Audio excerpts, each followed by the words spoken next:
بسم الله الرحمن الرحيم والصلاة والسلام على سيدنا محمد وعلى آله وصحبه وسلم. ما توحاني معني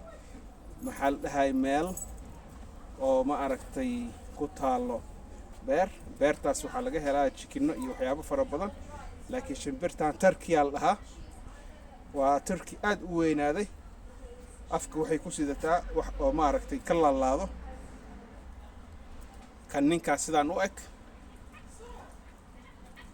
maxal dhahay kuwa oo naagahana saasay u egyihiin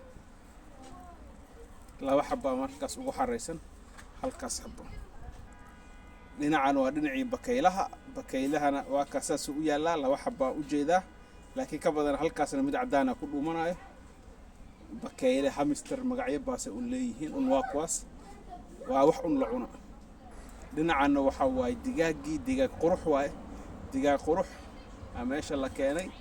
oo ma aragtay noocyadan intii aragtay waa aragtay inta arkin hadeer arkaan digaag inuu noocyo fara badan leeyahay